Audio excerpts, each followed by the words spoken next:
본 방송에서 제공하는 투자 정보는 투자 판단에 대한 조언입니다. 방송에서 제공하는 주식의 가치, 가격 상승 및 가격 하락에 대해서는 방송사에서 보장하지 않습니다.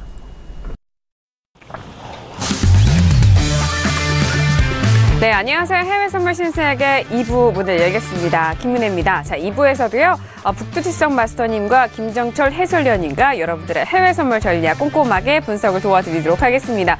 자, 북두지성 마스터를 비롯한 9명의 마스터가 여러분들 위해서 해외 선물 전략과 신호 보내드리고 있는데요. 지금 바로 무료로 다운로드 받으셔서 바로 받아보시길 바라겠습니다. 저희 홈페이지에 들어오셔서 신세계 배너 버튼 눌러주시면 바로 이용 가능하니까요. 지금 바로 실행해보시길 바랄게요. 자, 그리고 시장을 보시면서 궁금하신 사항이 있으시다면요. 저희 쪽으로 연락 주셔도 됩니다. 전화와 문자 그리고 실시간 유튜브 채팅방도 열어놓고 있으니까요. 다양한 의견도 이쪽으로 남겨주시길 바라겠습니다. 자, 그리고 2부에서도 역시나 여러분들에게 많은 정보를 전달을 도와드리고 있는데요. 이 내용에 대해서는 투자 판단에 대한 조언입니다. 상품의 가치와 수익률을 보장하지 않는다는 점 다시 한번 고지 도와드리도록 하겠습니다. 자, 잠시 쉬어가는 동안에도 외시 쪽에서도 뉴스도 많이 나오고 있고요. 시장에 관해서 많은 뉴스들이 나오고 있는데 먼저 미국 9월 소비자 태도 지수가 나왔습니다. 95.1로 나왔는데 월가 예상치는 95였는데요.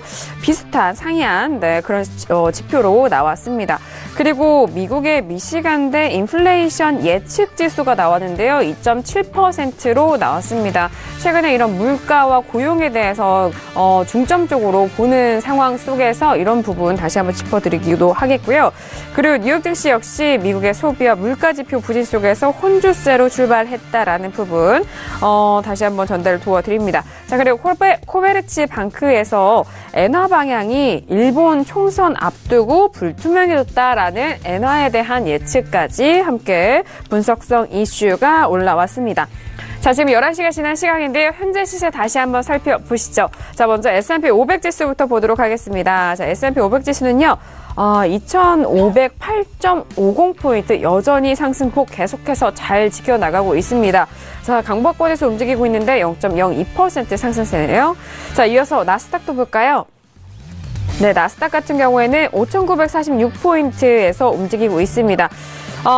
이전에 저희 1부에서 말씀드렸던 가격대보다는 조금 조정을 받았는데 다시 한번 상승폭을 높여 나갈지 지켜보도록 하죠. 그리고 유로 FX도 보도록 하겠습니다. 자, 유로 FX 오늘 반등 이어가고 있는데요. 1.18530달러에서 거래되고 있습니다. 어제장에 이어서 오늘도 연일 반등 이어갈 수 있을지 여부 함께 지켜보도록 하죠. 자, 그리고 골드도 볼까요? 자, 골드 주춤합니다. 이전에 1부에서 마스터님이 유로보다는 골드 쪽에 베팅을 더욱더 주셨는데 1287.2달러 전거래일 대비해서 0.21% 빠진 가격대에서 움직이고 있습니다. 자, 그리고 마지막 이슈로 세 번째 이슈로 살펴본 크루드 오일입니다. 자, 크루드 오일은요 51달러 돌파 이후 다시 조정을 받으면서 51달러 중반대에서 가격대 벗어나지 못하고 있네요. 현재도 전거래일 대비해서 0.23%가 빠진 51.47달러에서 거래되고 있습니다.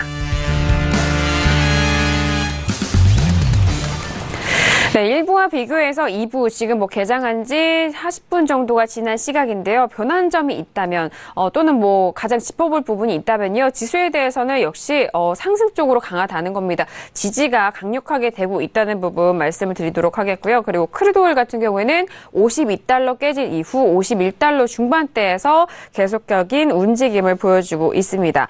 자, 2부에서는요. 더욱더 심층적이고 집중적인 해외 선물 전략 북두지성 마스터님 여러분들 위해서 리딩 도와주실 텐데요. 자, 마스터님. 자, 1부에 이어서 2부 지금 상품의 실시간 시세 살펴봤는데 좀 뭔가 이 안에서 포인트 나오는 부분 있나요? 일단은 종목별로 말씀을 드릴게요. 일단 크루드 오일 먼저 보겠고요. 오일 같은 경우에는 제가 1부 때 말씀드렸다시피 네. 52달러 내려오면서 지금 51.70 그리고 51.30 라인에서 계속 위아래로 계속 쳐대고 있는 모습 보이고 있습니다. 그렇죠? 크루드 오일 같은 경우 여기 방향성 벗어나야지 대응을 해야 되고요. 말씀드렸다시피 좀 보수적으로 오일은 대응을 해야 된다. 전략적인 관망세가 필요한 현재 움직임이다 라는 거를 좀 강조를 드리고 싶고요. 그리고 골드와 유로를 말씀드려야 되는데 일단은 제가 말씀드렸죠. 전체적으로 봤을 때는 유로는 일단은 하락세로 나올 거라고 저는 보이는데 달러 강세에 맞춰서 좀 위에서 눌러주면서 유로 하락세를 보는데 저는 굳이 유로로 대응하는 것보다는 골드로 대응을 하는 것이 더 좋을 것 같습니다.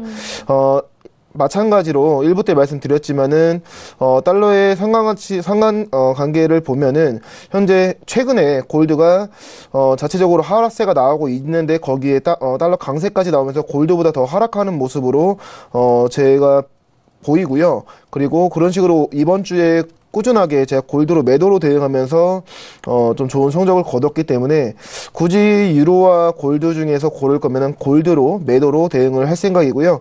일단 1287.5에서 제가 저항선을 좀 걸어놨는데 거기서 현재 부딪히고 있는 모습으로 보입니다.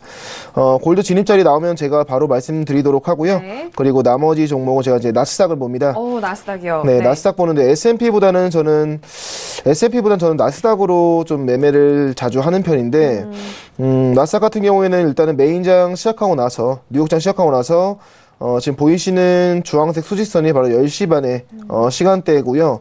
그 이후에 지금 위에 있는 제가 미리 그어놓은 5956점 라인대에서 뚫지 못하고 하락세로 나오지만은 밑에 5937 라인에서 다시 한번 또 지지받고 올라오는 모양새 나오고 있고 방향성은 10시 반 이후에는 하락세 올라왔다가 초반에 바로 올라왔다가 위에 저항받고 떨어지고요. 다시 또 올라오는 모습으로 보이기 때문에 나스닥도 일단은 관망세로 유지를 하는 게 좋고요. 제가 봤을 땐 골드 진입 자리가 가장 먼저 나올 것 같은데 조금 더 보도록 하겠습니다. 네, 알겠습니다. 아무래도 S&P 500 지수보다 나스닥이 변동성이 더욱더 탄력이 있어서 나스닥을 보시는 건가요, 혹시? 나스닥 같은 경우에는 당연히 변동성도 저는 더 있다고 생각이 들고요. 그리고 틱 가치도 나스닥은 저렴합니다. 한 틱당 가격이 5불 정도라서 아무래도 리스크 위험이나 좀 위험성에 대해서 좀 틱 가치가 상대적으로 낮기 때문에 좀 부담 없이 대응할 수 있는 종목 중에 하나이기 때문에 야간장에서 지수 대응은 나스닥으로 저는 보통 하는 편입니다. 알겠습니다. 자, 나스닥 이야기 나와서 말인데요. 지수에 대한 부분을 참 집중적으로 잘 하시잖아요, 마스터님. 네. 오전에는 항생에 대해서 말씀해 주시는데 항생은 이제 홍콩 지수인 만큼 지금 뭐 중국권이라든지 이런 중화권에서는 추석이 같이 좀 묶여 있잖아요. 항생은 어떻게 되죠? 그런 시간들이? 항생 같은 경우 일단은 다음 주에 이제 중추절하고 국경절 맞이하면서 마찬가지로 휴장인데요.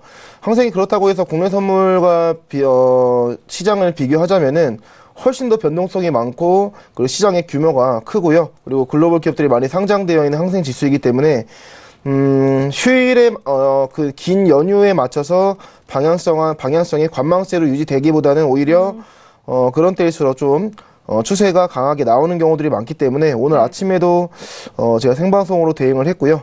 지속적으로 항생 지수는 좀 좋은 성적으로 거두고 있고요. 전문가 방송 통해서 마찬가지로 진행을 하고 있는데 좀 나름 목표를 가지면서 대응을 하는 걸 굉장히 좋아합니다. 네. 사람의 함이 있어서 목표를 가지는 거 굉장히 좋아하는데 200틱이었던가요? 네, 그렇죠. 맞습니다. 네네. 일주일에 200틱 수익 마감을 목표로 달려가고 있고요.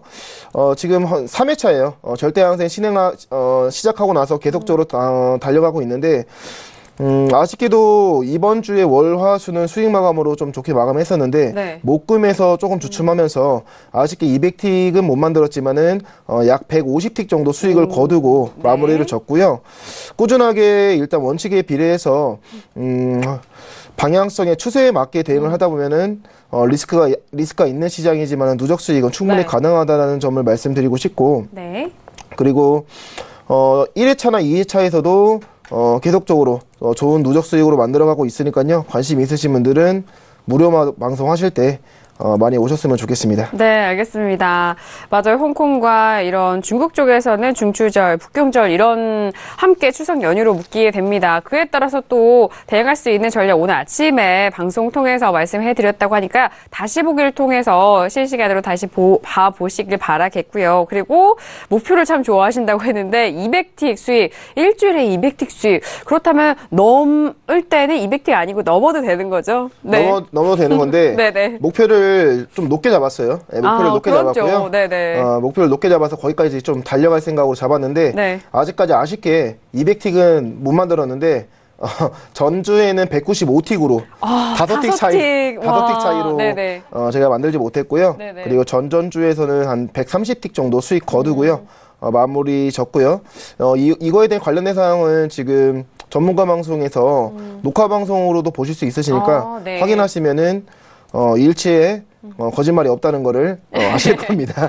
네. 아니, 그러면 저희 방송 통해서 실시간으로 보여주고 계시고 또 절대항색 프로그램 이후에는 또 저희 샘플러스 들어오시면 무료 방송으로 시청자분들이 들어오셔서 실시간 리딩 그 이후 시간도 함께 할 수 있으니까요. 많은 활용해 보시길 바라겠습니다. 매일 아침 10시 북두칠성 절대항생도 많은 사랑 부탁드리도록 하겠습니다.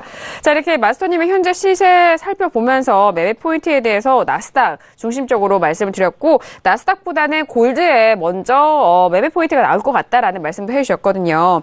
자, 그렇다면은 지금 속보가 계속적으로 올라오고 있는데 미국의 인플레이션이 둔화가 지속되고 있다. 12월 금리 인상이 물 건너가나라는 그런 이슈도 올라왔어요. 워낙 지금 금리 인상에 대해서 외파적인 발언이 우세하고 또 이런 분위기가 흘러가고 있는 가운데 한두 개씩 이런 게 뭐라고 해야 될까요? 한번 확인하는 발언이라고 할까요? 네. 어떻게 보시나요? 네, 뭐 제가 봤을 때는 이게 이제 지표들이 지난달 지표거든요. 지난달 지표이기 때문에 네. 뭐 크게 개의치 말자라는 게 제 생각입니다. 왜냐하면 네. 인플레이션이 사실 허리케인 하비가 온 뒤로의 인플레이션 측정은 아직 한 게 없기 때문에 물가가 특히 유가 상승분이 반영되는 상황이 오면은 인플레이션이 조금 올라갈 가능성이 좀 높거든요. 그래서 제가 봤을 때는 현재 유가 상승분이 현재 반영되지 않은 상황이라는 거, 그 상황에서 우리가 판단해 봤을 때는 인플레이션이 아주 낮게 나온 거에 대해 크게 우려를 하지 않아도 된다. 우려하지 않아도 된다는 금리 인상에 대해서 예측을 해놨는데 금리 인상이 되지 않고 금리 인상이 미뤄지는 거 아니냐.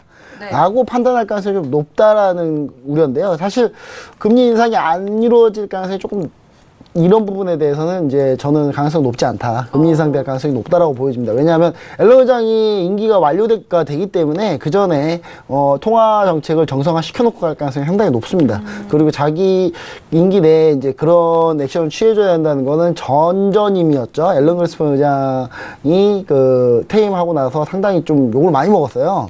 예, 그렇게 욕 먹고 살고 싶진 않을 겁니다, 분명히. 예. 근데 뭐 앨런 그리스폰 의장은 욕을 많이 먹긴 했지만 지금도 많이 자주 나오세요, TV에.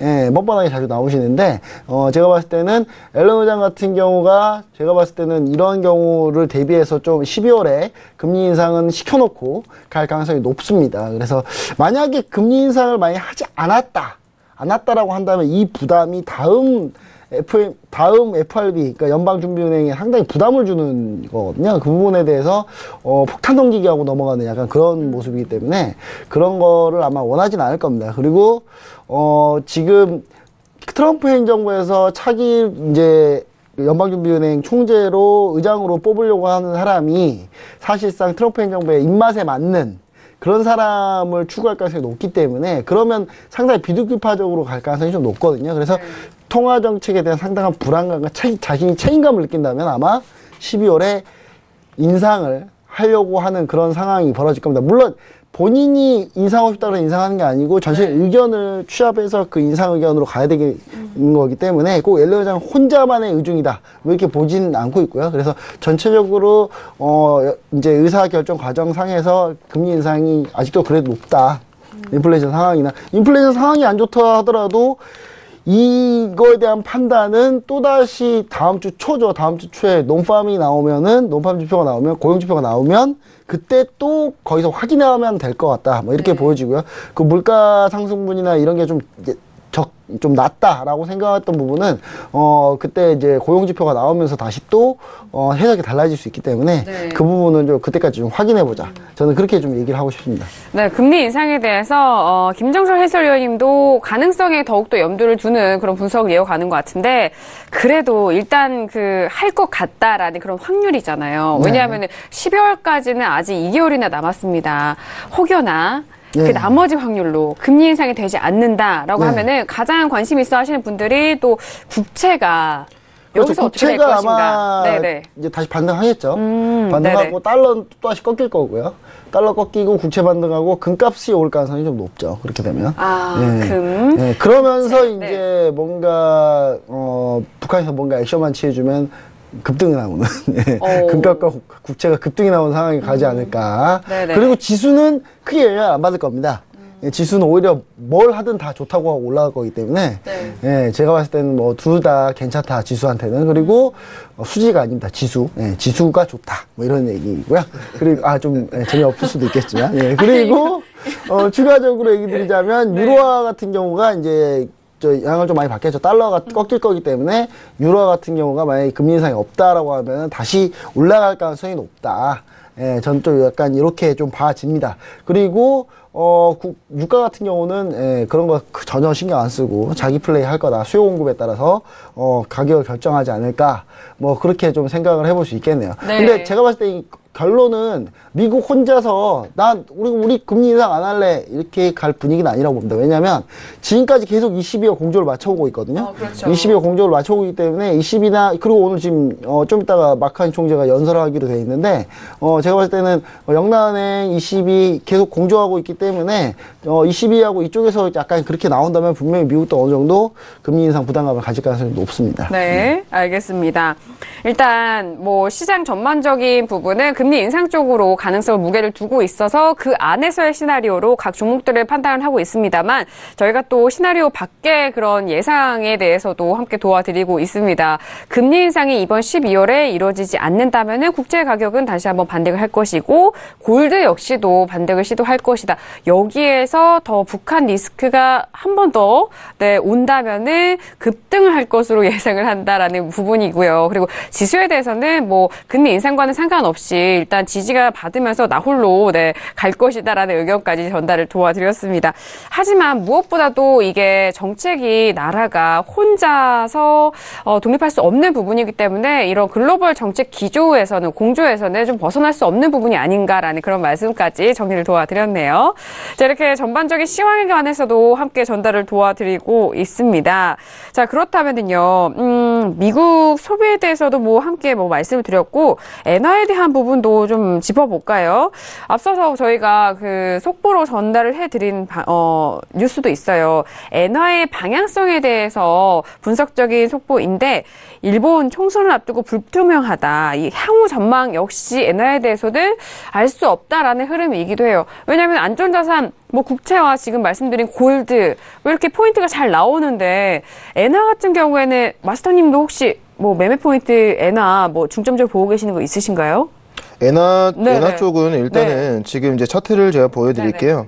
엔화 쪽은 마찬가지로 이제 좀 하락세로 점점 나오고 있는데 일단 좀 조정을 많이 받으면서 하락세로 나오는 걸로 보이고요.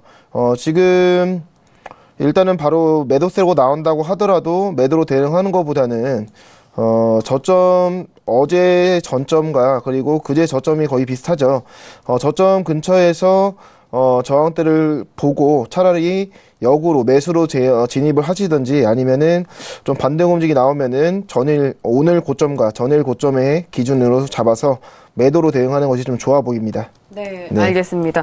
뭐 엔화에 대해서는 뭐 이렇다 할 방향성 안에서 전략이 좀 어려운 것 같아요. 해설위원님. 네, 지금 마스터님의 뭐 지금 전략도 분석을 일단은 궁금하실 분들을 위해서 또 이렇게 친절하게 도와주셨고 엔화 어떻게 보세요? 네. 엔화에 대해서 제가 이제 탐식적으로 한마디를 좀 드리고 싶네요. 일본 여행 가기 딱 좋은 시절이 왔다. 이런 얘기를 저번부터. 하는데 그래도 일본은 가지 말자. 일본은 가지 말자는 게 우리나라 여행을 더 많이 가자. 뭐 이런 얘기고요.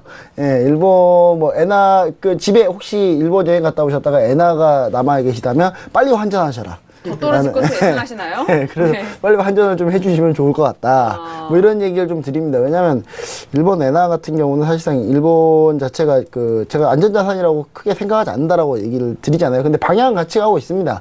방향은 같이 가고 있는데 골드와 국채 하락한 것만큼 또 하락하고 있죠, 엔화가. 근데 중요한 사실은 현재 어느 정도 지지선에 와 있긴 합니다. 와 있긴 한데 제가 볼 때는 일본 경제가 결국은 그 한 나라의 통화가 가치가 올라가려면은 그 나라 경제가 좋아져야 되거든요.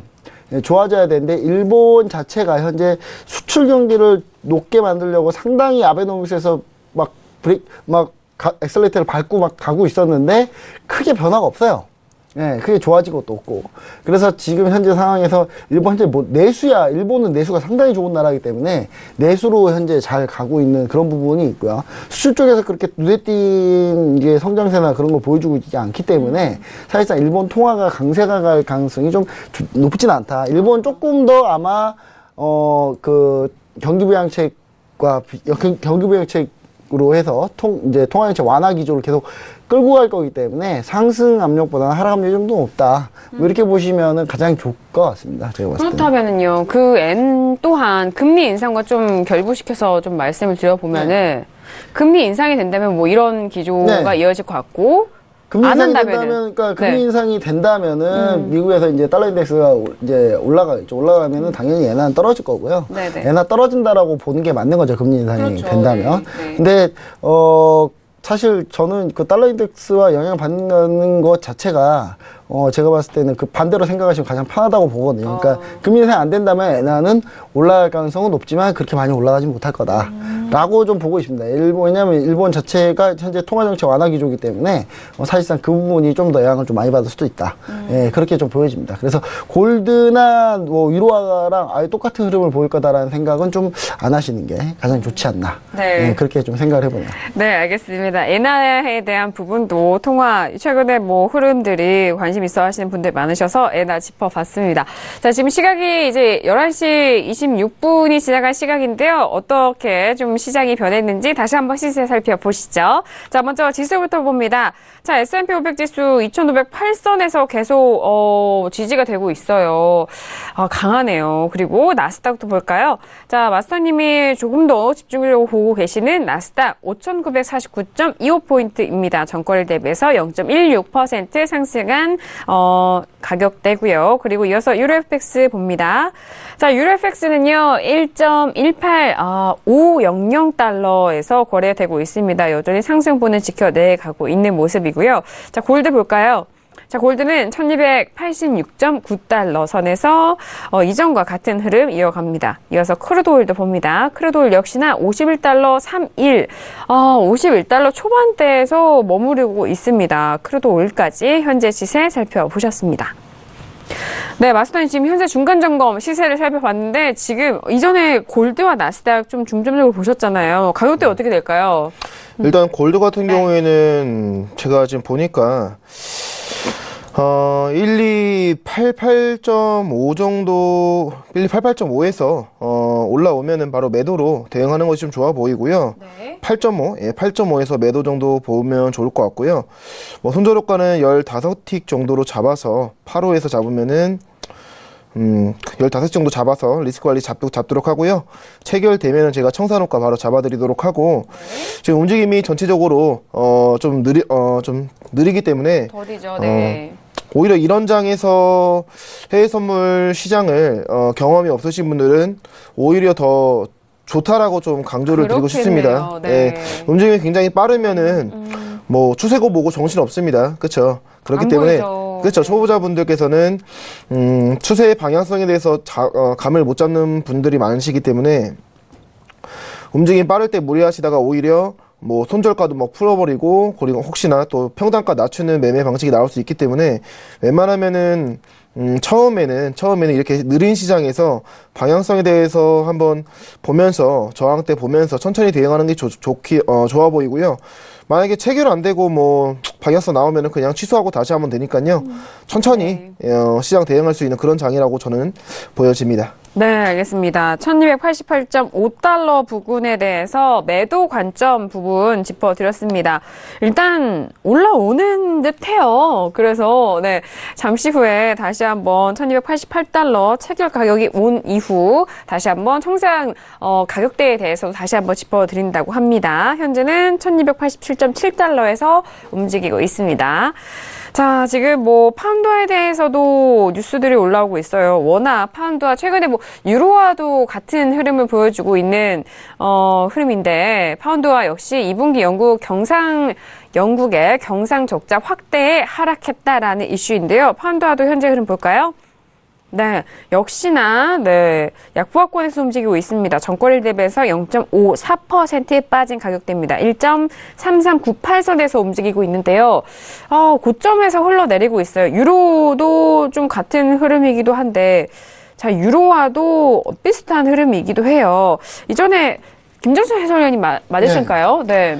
근데 뭐 이 뉴스 보시면 아시겠지만 네. 이제 한 나라가 이제 적자를 보면은 그 나라 통화 가치가 당연히 하락합니다.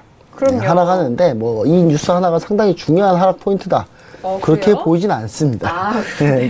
그러니까 그런 재료는 아니고요. 네. 근데 다만 이제 유로화가 오르면서 그때 이제 영국 자체도 파운드화도 같이 올라주고 있던 상황에서 결정타를 때렸던 게 물가 상승률. 영국의 물가 상승률이 상당히 높았거든요. 네, 기억나요. 상당히 높게 나오면서 그 부분에 대해서 금리 인상에 대한 가능성을 얘기를 하게 되면서 이제 파운드가 올랐던 부분인데 이런 부분이 훅 꺼지고 있는 거죠, 한 번에. 이제 네. 왜냐하면 물가는 올랐지만 사실상 경기는 좋지 않다. 물가가 오른 게 경기 과열로 오른 게 아니라 네. 단순히 브렉시트에 대한 이제 후폭풍 같은 영향이거든요. 그래서 네. 그 영향 때문에 오른 거기 때문에 오히려 빠지는 것 자체도 상당히 좀 급하게 빠질 가능성이 좀 있다라고 좀 보여집니다. 그래서 현재 지금 어느 정도 좀 파운드가 좀 하락하고 있는데요. 지지선 부근이기 때문에 이 부분에서 어떻게 진행되는지 좀 보여야 되는데 오늘 마침 또 영란은행 그 연설이 하나 있습니다. 네, 아까 종제 맞아요. 연설이 있기 때문에 아마 11시 45분쯤에 있는 걸로 제가 알고 맞습니다. 있거든요. 근데 이제 그 부분을 좀 신경을 써보셔야 될 것 같습니다. 그 부분에 영향을 좀 많이 받을 것 같고요. 네. 왜냐하면 기존 통화정책 기조 그대로 갈 것이냐 아니면은 이번에 지표가 좀 안 좋게 나왔는데 그 부분에 대해서 그러면 어떻게 바꿀 것이냐. 근데 바뀌지는 않는다고 봅니다. 근데 다만 그게 속도를 좀 빨리 가느냐, 느리게 가느냐 그 차이가 있을 것 같고요. 그 부분에 대한 언급이 있을 것 같은데 그 부분에 대해서 우리가 좀 한번 보고 가는 그런 트레이딩 방법이 제일 좋지 않나. 네. 좀 그렇게 좀 보여집니다. 지금 뭐 굳이 뭐 지지라인 좀 잡아보자면 뭐 여기거든요. 이란이기 때문에 1.3381 뭐 이쪽 부분이기 때문에 제가 봤을 때는 이쪽 정도의 어느 정도 지지라인 거의 와가고 있습니다. 와가고 있는데 이 부분에서 오늘 마침 연설이 나오니까 이 부분을 확 깨든지 이 부분을 좀 우리가 좀 많이 참고를 해보면 좋을 것 같습니다. 네, 알겠습니다. 자, 일단 뭐 카니 영국은행 총재 연설이 오후 11시 45분에 예정되어 있습니다. 지금 속보가 올라오고 있는데요. 지금 카니 영국은행 총재가 기준금리 인상 가능성을 시사했다라는 뉴스입니다. 일단 네, 마크 카니 총재는 영국 경제가 최근에 성장 추세를 지속하면서 기준금리를 올릴 수 있음을 시사했다라는 속보가 올라오고 있네요. 뭐 정확히 네네. 얘기해드리자면 네네. 그 영국 경제가 올라왔다기보다는 그 브렉시트 이후의 영향이 좀 계속 연결이 되면서 이 부분이 사실상 인플레를 많이 유발을 했거든요. 인플레 많이 유발하는데 이 부분을 이제 경제 성장과 약간 동일하게 좀 생각을 하는 것 같습니다. 왜냐하면 다른 나라가 인플레 워낙 안 좋기 때문에 영국 자체가 인플레가 높다는 거에 대해서 상당히 긍정적으로 지금 판단하고 있는 것 같거든요. 그래서 지금 금리 인상을 시켜줘야 인플레를 한번 꺾고 다시 또 안전하게 올라갈 수 있다. 뭐 이런 생각을 하는 것 같습니다. 그래서 이 부분이 어느 정도 조금 중요할 수도 있는 게요. 이렇게 생각을 하고 나면 또 ECB에서 이와 약간 동조한 흐름이 나오고요. 그렇게 되면 약간 미국도 현재 물가 지표가 좋지 않음에도 불구하고 어느 정도 정책적으로는 글로벌 공조할 가능성이 좀 높거든요. 예, 그 부분에 대해서 좀 우리가 좀 생각을 해보면 좋을 것 같고 글로벌 공조가 요즘에 좀 유행입니다. 중국 같은 경우도 미국에서 하도 뭐라고 하니까 중국이 좀 이제 미국 말 조금 들어주고 있죠. 그래서 오늘 트럼프가 상당히 트럼프답지 않은 얘기를 했더라고요. 중국이 변화하고 있다. 뭐 이런 얘기를 하고 있었는데 일단 뭐 국제적 이제 공조 자체가 상당히 이제 어떻게 보면 유행이기 때문에 특히 유럽은 국제 공조가 상당히 중요합니다, 요즘에. 중요하겠죠. 왜냐하면 네. 분리 독립하려고 하는 나라들이 많기 때문에 공조해야 됩니다. 왜냐하면 이게 우리나라 같은 경우는 단일 민족이라서 참 이런 거 없어 참 좋은데요. 예, 유럽의 각각 나라들 보시면 그 민족이 섞여 있습니다, 많이 섞여 있어서 그쪽에서 서로 분리 독립하려고 난리거든요. 특히 이제 대표적인 게 영국 같은 경우가 현재 영국 EU 탈퇴하면 스코틀랜드는 무조건 독립하겠다. 약간 이런 생각이기 때문에 이게 상당히 좀 잠재적 이슈고요. 지금 당장 이제 30시간밖에 안 남은 이 카탈루냐 독립투표 같은 경우도 역시 마찬가지로 그런 이슈 중에 하나고요. 근데 이 부분에서 우리가 조금 중요하게 생각할 부분은 이미 스페인 헌재에서는 위헌이다. 예, 너네 분리독립 투표해봐야 아무 소용없다. 예, 그냥 너네들끼리 축제하고 그냥 끝나는 거다. 뭐 이렇게 얘기를 했기 때문에 네. 뭐 사실상 시장에서는 의미를 애써 부여하지 않으려고 합니다. 그러니까 뭐냐면 막 이렇게 뭔가 해보려고 하는데 그냥 애써 외면하는 거죠. 그냥 예, 그냥 외면하고 말자 뭐 이런 식이기 때문에 제가 조금 이따 시간이 되면은 네. 요즘 불고 있는 이 독립의 이슈들, 예, 그러게요. 독립의 깃발을 지금 흔들고 있는 이 두 지역을 좀 자세히 좀 이따가 한번 시간이 된다면 얘기를 한번 해볼게요. 알겠습니다. 왜냐면 지금, 이게 네. 상품들하고 많이 영향을 줍니다. 유가, 그럼요. 통화 이게 상당히 많이 영향을 주기 때문에 예, 관련해서 좀 시간이 된다면 제가 한번 얘기를 한번 해볼게요. 알겠습니다. 뭐 영국 같은 경우에는 그 부분이 브렉시트 때 투표로 또 잘 나눠져 있었잖아요. 네. 네, 반영이 된 부분이기 때문에 이해를 해주시면 될 것 같고, 각국의 독립에 대한 그 이슈들 잘 살펴보셔야 될 것 같습니다. 그림도 좀 준비해놨기 때문에 나중에 한번, 그래요? 보시면 좋을 것 같습니다. 알겠습니다. 잠시 마스터님의 매매 포인트 다시 한번 짚어보도록 할게요. 마스터님, 저희 방송 저녁 때 이렇게 거래량 활발한 이 시간에도 항상 오시면 시청자 여러분들에게 매매 네. 포인트 정말 꼭꼭 집어주시기 위해서 너무 분석을 열심히 하고 계셔가지고요. 네네네네. 시장 어떻게 보세요? 뭐 나온 거 있나요? 일단은 지금 오일, 크루드 오일 같은 경우에는 51.30에서 계속 물려있는 모습이고요. 확실하게 방향성 벗어나야지 진입을 할 것 같습니다. 오늘 움직임이 전체적으로 굉장히 느리고요. 그러네요. 그쵸? 네. 지금 11시 35분인데, 메인장 뉴욕장 시작했는데도 나스닥 S&P도 방향성 거의, 추세 방향성이 어디라고, 말씀을 드리기가 어렵습니다. 그쵸? 네. 하락세로 나왔다가 또 양봉으로 나왔다가 위아래로 많이 쳐대고 있고요. 네. S&P도 마찬가지로 뭐 전체적으로 증시가 상승 흐름으로 올라오고 있지만은 오늘 움직임은 그렇게 오늘의 추세가 어느 세력이 더 강하다라고 말씀드리긴 좀 어렵다고 보여지고요. 네. 이후에 아마 새벽장에서 흐름이 좀 나오거나 아니면은 계속적으로 위아래로 칠 가능성이 있어 보이는데 일단 S&P 같은 경우에는 제가 그거는 저항대가 2509.20 정도, 25 정도로 보이는데요. 여기 있는 라인 돌파하면은 그래도, 현재 보이는 200T 기준으로 보시면은 현재 최고점을 돌파하기 때문에 여기서 거래량 늘면서 상방 움직이 나오면 눌리는 자리로 매수로 대응하는 거 좋아 보이고요. 거기 마찬가지로 나스닥 같은 경우에는 변동폭이 확실히 S&P와 딱 비교를 하시면 더 큽니다. 그쵸? 위아래로 많이 쳐대고 있는 모습 보이는데 나스닥 같은 경우에도 지금 오히려 떨어졌을 때 어차피 증시들은 전체적으로 상방 움직임이 나오고 있기 때문에 거기에 맞춰서 매수로 대응을 하는 것이 좋아 보이는데 매수로 대응 잡으려면은 이거는 다시 한번 좀 눌리는 자리로 5940.00 라인선에서 좀 떨어지면은 매수로 대응하는 게 좋아 보이는데 손절효과를 주면은 한 20틱 정도 주면은 5935.00까지 버틸 수가 있죠. 그렇죠? 그렇기 때문에 좀 대응해 볼 수 있는 자리인데 이 진입 자리는 아직까지는 제가 매수로 진입은 하지 않고요. 좀 추천만 드리고 좀 관망세를 좀 가져보도록 하고 네. 그리고 골드 같은 경우에는 지금 갑자기 상방 추세 나오면서 저희 8.5에서 지금 현재 체결이 됐습니다. 그쵸? 현재 체결됐고요. 일단 손절효과는 제가 15개로 잡아서 1290.0으로 보고 있는데 그 전에서 밀어주면서 하방세 좀 나오는 거 기대 한번 해보도록 하고요. 손절효과를 17틱 정도로 해서 90.2까지 좀 버텨보도록 하고 그 전에서 하방세, 달러 강세로 좀 밀어주는 움직임 기대 한번 해보도록 하고요. 1차 청산 자리는 일단 한 6.8로 잡아보도록 하고요. 2차 청산 자리는 제가 봤을 때는 한 5.5 정도로 보는 것이 좀 좋아 보입니다. 일단 골드는 체결됐고요. 그러네요. 네, 리스크 관리는 1290.2니까 그 전에서 밀어줘야지 저희가 진입했던 호가에서 원하는 매도 흐름 나온다고 볼 수 있고요. 만약에 리스크 호가 건들면은 과감하게 리스크 관리하면서 다시 한번 진입자리를 잡는 것이 좀 좋아 보입니다. 네, 알겠습니다. 오늘 금요일장이기도 한데 한산한 흐름 속에서 정말 이렇게 더디게 움직일 때는 조금 더 긴 호흡에서 또 시장을 바라봐야 할 필요가 있잖아요. 그런데 저희가 또 2시간 한정적인 시간이기 때문에 그 안에서 또 매매 포인트 마스터님이 더 짚어주시는 것 같습니다. 마치 오히려 미국 시장이 지금 추석 하루 전날 네. 우리 이제 뭐 주식시장 같은 경우에도 거래량이 상당히 줄었잖아요. 추석 연휴를 앞두고. 네. 그런 부분이 아닐까라고 싶지만. 네. 이거는 좀 얘기를 좀 드리자면요. 네네. 이게 그 3개월, 이제 1, 2, 3월이 1분기고 3, 4, 5월이 2분기, 4, 5, 6이 2분기, 그리고 7, 8, 9가 3분기잖아요.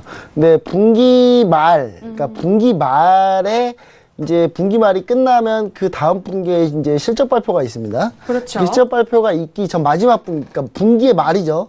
분기 말에 마지막 거래일이 특히 이제 목금 이때는 네. 원래 보통 항산합니다.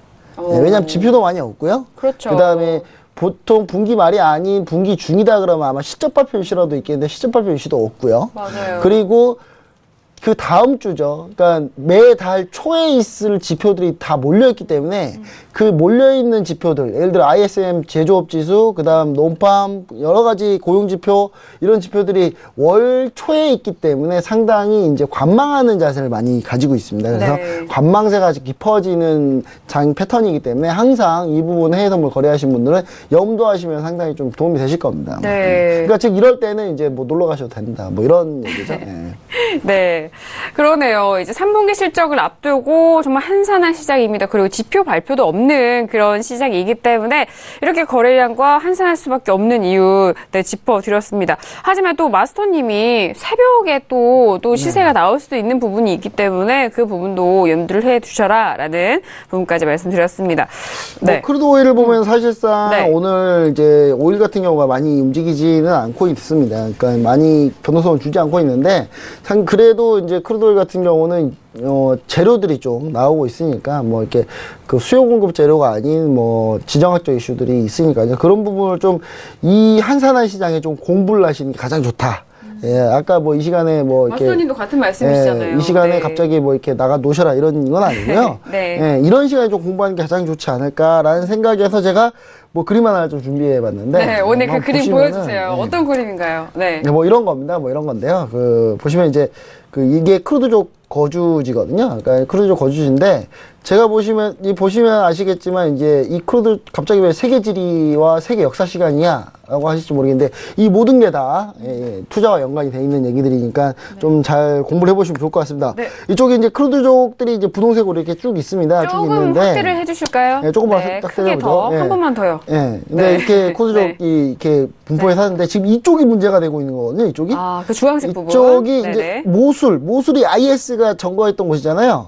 예, 모술이 IS가 점거했던 곳인데 이쪽으로 이제 탈환을 하고 IS가 거의 물러난 상태인데 근데 그런 상황에서 이제 크루드 자치정부가 이제 내부에 이제 IS가 있을 때는 이 이라크와 크루드 자치정부가 소위 연합해서 IS가 싸웠어요. 근데 네. IS가 이제 물러나니까 이제 공공의 적이 없으니까 이제 내부적으로 이제 다툼이 시작되는 거죠. 이제 그래서 이쪽이 좀 독립하겠다라고 하니까 터키가 크루드족 분포 지역이 상당히 넓지 않습니까? 터키에 살고 있는 크루드족들 또 나도 독립할래 할까봐 이제 터키가 이제 지금 열이 받아 있는 상태인 거거든요. 네네. 그리고 이쪽이 이제 유가에 좀 영향을 미칠 수 있다는 게 어떤 거냐면 이 키르쿠르크라는 곳이 있습니다. 발음이 좀 안 되네요. 네. 이쪽 지방이 이라크 최대 유전 산지입니다. 예. 그러니까 이쪽이 이라크 지역 내에서 거의 대부분의 네. 그 유전을 그러니까 이게 허수를 송유관이 곳입니다. 이어져 있네요, 이 지역까지. 예. 네네. 송유가 이어지니까 이쪽에서 원유가 납니다. 아, 예, 이쪽에서 그래요? 나니까요. 네네. 쉽죠. 여기다 땅을 파요. 예. 네. 여기다 땅을 파기 때문에 여기 땅 파서 이제 석유캐기 때문에 이쪽 지방이 최대 유전지대라는 거. 그래서 이 유전지대이기 때문에 상당히 좀 중요합니다. 중요하기 때문에 이 부분을 우리가 좀 이제 그래서 유가에 좀 영향을 미치지 않을까라는 생각을 좀 해볼 수 있는 거고요. 이 부분에 좀 노심초사하는 게 터키 말고 이란이 또 있습니다. 이란이 위쪽에 쪽, 있네요. 크루드 네. 자치정 쿠르드족이 이렇게 좀 분포하고 있거든요. 또 이쪽으로 분포하고 있기 때문에 이쪽에 있는 그 이란 이쪽에 있는 쪽도 또 독립을 요구할 가능성이 있기 때문에 이란 역시도 상당히 좀 곤두서 있는 거죠. 그래서 이란도 사실상 이제 경제 풀리고 석유 좀 수출해 볼까 했더니 이제 좀 이런 상황이 벌어지니까 이런 부분에 대해서 저는 감히 예상하는데 이게 좀 많이 불거지잖아요. 그러면 오펙은 4분기에도 원유 감산량 합의를 지킬 가능성이 높다. 왜 이라크와 이란이 생산하고 싶어도 못 생산하는 상황이 벌어지기 때문에 강제로 지켜지는 상황이 나올 가능성이 높다라고 좀 보여지고요. 네. 그런 부분 때문에 좀 그런 상황을 한 거고요. 이 쿠르드족 자체가 사실상 좀 싸움을 잘하는 족입니다. 싸움을 잘하는 그래요? 민족이에요. 예전에 네네. 십자군 전쟁이라고 들으셨을지 모르겠는데 그럼요. 십자군 전쟁을 할 때 그 이슬람 쪽에서 이제 예루살렘을 가지고 싸웠던 네. 그 유명한 장군 중에 그 살라딘이라는 장군이 있어요. 오, 네네. 이 살라딘이 쿠르드 출신이에요. 예, 쿠르드 출신이라서 상당히 이쪽이 전통적으로 여기가 상당히 좀 이게 잘 싸우는 민족이거든요. 근데 이쪽 민족이 이제 잘 싸우는 민족이기 때문에 한번 전쟁 나면 또 골치 아파지는 거죠, 이제. 그래서 이제 제가 봤을 때는 그 전쟁까지 가면 안 되겠습니다만은 네. 이 상황 자체를 좀 즐기는 곳이 있습니다. 그 러시아에서 상당히 많이 즐기고 있거든요, 이 부분을. 그래서 좀 과연 이 부분이 어떻게 진행이 될 것인지 우리가 좀 많이 좀 우려 섞인 것도 있지만 이 부분에 대해서는 유가가 많이 영향을 미친다. 뭐 이렇게 보시면 좋을 것 같고, 다음 그림을 보시면은 이게 이제 스페인입니다. 얘가 스페인이에요. 여기가 스페인인데 스페인 같은 경우는 대부분이 이제 그냥 스페인이고요. 카스티아 지방. 그냥 스페인은 뭔가. 그냥 스페인어를 쓰는. 스페인이다. 스페인 혹시 여행 가보셨는지 모르겠지만 네. 예, 네네. 스페인 같은 경우는 사실 여행을 가보셨는지 모르겠지만 스페인도 에스파냐만 쓰는 거 아니에요. 그럼요. 다양한 예, 언어 쓰죠. 포르투갈. 언어가 네. 아니요, 포르투갈만 쓰고요. 네네. 스페인 내에서도 언어가 좀 달라요. 네네. 바르셀로나 지방하고 카스텔 지방하고 언어가 좀 다릅니다. 네네. 그 보시면은 잘 모르실 수도 있습니다. 저도 네. 처음에 잘 몰랐거든요. 근데 다르다고 하더라고요. 근데 네. 여기가 우리가 그 유명한 그 축구 클럽이 있는 바르셀로나가 여기 있습니다. 네. 그러니까 이 카탈루냐가 독립하려고 하는 거죠, 이쪽이. 근데 이쪽이 좀 경제적으로도 좀 괜찮아요. 그냥 프랑스 인접해 있고 상당히 교류도 많고 경제적으로도 번성한 곳인데 이 부분이 이제 독립하려고 하니까 이제 스페인이 화가 나서 지금 독립운동을 하고 있는 모든 사람 다 가두고 있어요, 지금. 예, 지금 체포하고 있거든요, 지금. 그리고 스페인의 전 경찰 병력이 다 이쪽으로 지금 모이고 있습니다. 예, 투표를 지금 원천 봉쇄하기 위해서 네. 지금 그러고 있는 상황이고, 이 카탈루냐 지방과 그 반대로 이제 마드리드, 또 여기에도 우리가 유명한 축구클럽이 하나 그럼요. 있죠. 예, 네. 축구클럽이 하나 있습니다. 이 축구클럽, 그래서 이 축구클럽 이쪽이 상당히 치열하게 축구로 많이 싸우는 이유가 대표적으로 이렇게 달라요, 민족이. 민족이 달라서 그래요. 예, 민족이 달라서. 근데, 그리고 여기 위에 보면 바스크라고 위에 보이실 수 있는데, 이 바스크가 또 민족이 다릅니다, 또. 이쪽도 언어가 좀 다르고요. 여기도 유명한 축구클럽이 하나 있어요. 예. 이 빌바오만 보시면 아시는 분이 있을 겁니다. 그 애틀레틱 빌바오라고. 네. 예. 이쪽은 이제 이 축구팀을 뽑을 때 반드시 지방 사람만 뽑는 또 전통이 있어요. 또. 그래요? 예. 네. 이 세 팀이 붙으면 정말 치열합니다. 정말 치열하거든요. 보는 사람 입장에 정말 재밌는데, 예, 정말 재밌습니다, 솔직히. 예, 네. 여튼 간에, 예, 이런 부분이, 예, 여기가 만약에 독립운동을 했는데, 물론 가능성은 거의 없습니다. 예, 헌재에서 이미 위헌이라고 얘기했고, 가능성은 거의 없습니다만은, 좀 이게 격랑에 빠지게 되면, 안 그래도 안 좋은 스페인이 경제 상황이 더 안 좋을 수 있다. 그리고 이 부분이 진행이 되면 분명히 빌바오도 우리도 독립할래. 그럼 스페인은 완전 대혼란이 올 가능성이 좀 높다라고 좀 보여지고 이런 부분이 유럽 쪽으로 쭉 퍼지면 유로화에 좀 영향을 많이 미칠 가능성이 좀 네. 높다라는 거. 네. 그 부분을 좀 우리가 좀 염두를 해보시면 좋을 것 같습니다. 예. 네, 이렇게 단순하게 또 뭐 팩트만 설명을 한다고 해서 이 전반적인 시장에 대해서 분석이 가능한 것이 아니기 때문에 이렇게 상세하게 말씀해 주신 것 같아요. 일단 계속적으로 저희가 속보 아래 하단으로 나가고 있는데요. 카탈루냐 독립투표 앞두고 시장이 좀 잠잠하다. 유로는 하방 압력을 받고 있다라는 부분 말씀을 도와드리고 있습니다. 그리고 카탈루냐는 이 독립투표 예정대로 진행이 되는데 15개의 투표소가 열릴 것이다라는 그런 부분까지 실시간 속보로 올라오고 있습니다. 하지만 참여도는 낮을 것이다라는 그런 뉴스도 분석적으로 들려오고 있네요. 자, 정말 이게 전반적인 기조이기 때문에 그 부분을 이해하시기 편리하게 또 쉽게 또 김정철 해설위원님이 여러분들 위해서 이렇게 준비를 해주셨습니다. 저는 네네. 해설을 때 이게 바로 네. 장점이지 않나. 예, 장점이라고요? 역사 공부도 하고 네. 지리 공부도 하고 역사 공부도 하고 글로벌 뉴스도 챙겨보면서 그러면서 우리가 흔히 아는 그런 뉴스 가지고 투자도 할 수 있는 상당히 좋은 그 투자 상품이 아닌가 그런 생각을 또 해보게 됩니다. 네, 알겠습니다.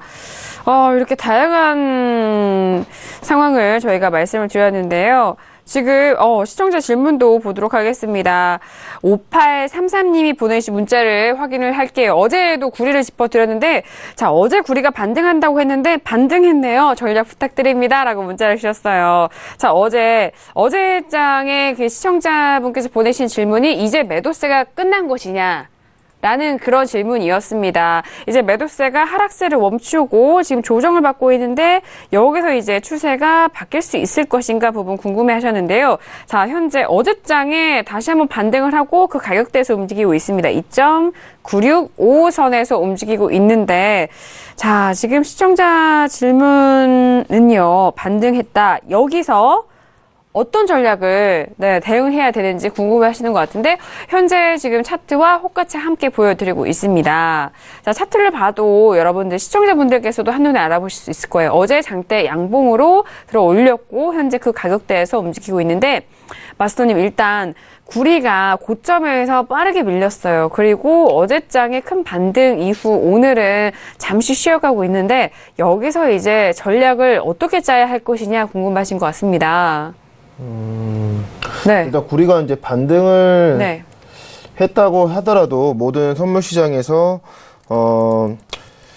쉽게 예측을 하시면 안 되고요. 일단 구리 반등을 하게 되더라도 일단은 시장에 대해서 방향성에 대해서 지지와 저항대, 전고점과 전저점을 기준으로 저항대를 잡고 대응을 하는 것이 좋아 보이고요. 쉽게 예측을 하지 마시고 리스크 관리 같은 경우에는 당연히 저항선의 기준은 전저점과 전고점 기준으로 한 200틱 정도로 보신 다음에 거기에서 관리를 하시고요. 그다음에 청산자리도 저항대 전에서 좀 두세 틱 전에서 좀 빠져나오시는 그런 전략을 구사하시고 하시는 게 좀 좋다고 생각이 듭니다. 네, 알겠습니다. 그렇다면 지금 이제 추세가 뭔가 전환되는 그런 시점이기 때문에 해설위원님 구리 일단 반등을 했어요. 네. 그렇다면 뭐 좀 밴드 한번 잡아보면 어떨까요? 반등을 해서 밴드를 잡아본다기보다는 일단은 제가 봤을 때는 이제 구리 상황을 좀 얘기 좀 드릴게요. 구리 같은 경우가 사실 이 부분에 가장 영향을 많이 미치는 게 중국이거든요. 중국 같은 경우인데 중국이 현재 기본적인 생산량, 그러니까 철강과 구리 뭐 동일하게 보면 됩니다. 왜냐하면 원자재 비철금속과 철금속의 가격이 현재 비슷하게 가고 있기 때문에 그 부분을 좀 생각을 해보면 사실 이 철강 쪽 부분이나 비철금속 쪽 가격 부분이 사실상 중국 이슈 관련해서 좀 이제 급락이 좀 왔어요. 왜냐하면 계속 추세적으로 상승을 했는데 상승한 게 중국이 현재 수요가 거의 정점이다라는 뉴스와 각종 분석들이 쏟아지면서 이 부분이 쭉 밀렸던 부분이거든요. 이렇게 밀렸던 부분인데 사실상 이 부분에 좀 이제 좀 반대하는 의견들도 좀 있습니다. 예를 들면 중국이 그래도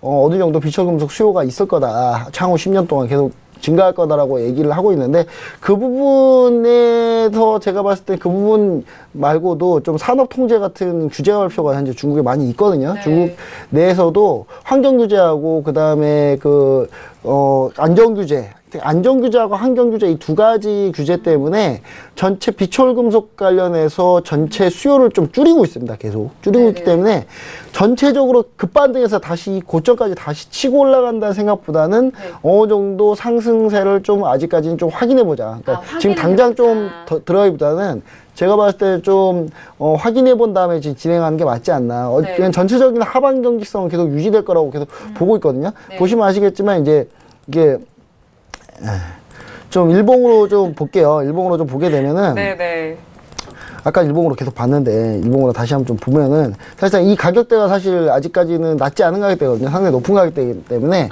규제가 좀 가격대 자체도 규제가 계속 된다면은 추가적으로 좀 하락이 좀 있습니다. 있기 때문에 그 부분을 우리가 좀 신경을 써야 돼서 제가 봤을 때 뭐 기술적으로 본다면은 지금 현재 이게 3062선 포인트를 뚫고 올라가느냐가 좀 중요할 것 같습니다. 왜냐하면 며칠 뒤면은 이게 22평이랑 좀 만나거든요. 만나고 현재 이 부분에 반등이 나올 거라는 거는 어느 정도 좀 얘기가 됐던 부분이에요. 왜냐하면 이평선들이 다 모여 있는 곳이기 때문에 상당히 좀 분명히 이쪽에서 반등이 나올 거라고 이제 예상을 하고 있지만 이 안에 박스를 그릴 건지 아니면 위로 올라갈 건지 떨어질 건지를 좀 확인해야 되기 때문에 이 주로 이제 이렇게 수렴을 하게 되면 수렴과 확산이 일어나는 부분 그 부분을 좀 생각해 보면 이 수렴하는 구간을 끝까지 한번 지켜보자. 제가 그렇게 좀 얘기를 좀 드리고 싶습니다. 네, 수렴 구간에 대해서 지켜보자. 그리고 지금 가격대 역시도 높은 가격대이기 때문에 중국 경제 관련해서 이런 부분 다시 한번 짚어드렸습니다. 자, 지금 9리까지 시청자 질문 문자로 받아봤는데요. 오늘 금요일이고 연휴 바로 직전이라서 두 분께 인사 말씀 다시 한번 들어보도록 하겠습니다. 어떠셨어요, 마스터님? 일단은 현재 제가 구리가 아니고요. 네, 나스닥과 골드. 네, 골드 진입자에 잡아드렸는데 일단 지금 7.5 저항대 벗어나면은 6.8 바로 청산 대기 준비해 주시고요. 거의 다 내려왔는데 아쉽게도 방송 종료 시간이 다가와서 좀 선물값을 벌어주고 계시군요. 지켜봐야 될 것 같고요. 2차 청산 자리는 제가 이제 6.3으로 좀 올려서요. 6.3으로 좀 올려서 좀 짧게 청산하시고 오늘 마무리 지으시면 좋을 것 같고요. 긴 연휴 동안에 물론 방송이 제가 오전에도 나가고 저녁에도 지금 인사를 드리고 있는데 아마 연휴 끝나고 나서도 계속적으로 얼굴을 좀 비춰주면서 빨리 많은 분들과 정들었으면 좋겠습니다. 네, 아니 이게 많은 시청자분들이 북두시성 마스터에게 정이 들었을 것 같아요. 그런 말 하는 이유가 있습니다. 북두시성님이 연휴 끝나면 강연회를 계획 중이라시라고 지금 얘기를 좀 하시고 계시거든요. 그래서 강연회 때 뵈려고 지금 그런 얘기 하시는 것 같고요. 북두시성이 꼭 강연회 준비하고 계신다고 하고요. 제가 봤을 때는 오늘 신세계 시청하시는 분들은 또 추석 선물값을 벌어갈 가능성이 상당히 높다. 뭐 이렇게 좀 얘기를 좀 드립니다. 왜냐하면 북두시성님이 또 어느 정도 또 수익폭을 또 안겨줬기 때문에 그래서 제일 중요한 거는 보는 것도 중요하지만 교육을 잘 하고 그러면은 이제 모의 투자도 해보시고 마지막에 실행하는 게 가장 중요하다. 그래서 실행하셔서 추석 떡값 벌어가신 분들은 즐거운 추석을 꼭 맞이했으면 좋겠습니다. 알겠습니다. 두 분과 추석 연휴 전날까지 이렇게 해외 선물 다양한 전략을 전달 도와드렸습니다. 자, 내일부터 정말 길고 긴 연휴가 시작됩니다. 이렇게 긴 연휴는 이제 2025년에나 만나볼 수가 있다고 합니다. 그렇기 때문에 그 어느 때보다도 좀 한참 남았죠. 그 어느 때보다도 25년까지는 회사 다녀야 되겠네요. 네. 네, 그러니까 그 어느 때보다도 이번 연휴 정말 크게 만끽을 하시면서 정말 가족들과 그리고 맛있는 음식도 나눠 드시고요. 풍성한 한가위가 되시길 바라겠습니다. 저희도 추석 이후 다시 한번 돌아오도록 하겠습니다. 오늘도 신세계 2시간 동안 함께해 주신 두 분과는 여기서 인사 나누도록 하겠습니다. 두 분 오늘 봐서 감사합니다. 네, 신세계 1부와 2부 이렇게 2시간 여러분들을 찾아갔습니다. 많은 도움이 되셨길 바라겠고요. 2부를 통해서도 말씀드린 내용에 대해서는 투자 판단에 대한 조언입니다. 해당 상품의 가치와 수익률을 보장하지 않는다는 점 다시 한번 고지 도와드리도록 하겠습니다. 저희는 추석 연휴 이후죠. 10월 10일 다시 돌아오도록 하겠습니다. 함께해 주신 여러분 고맙습니다.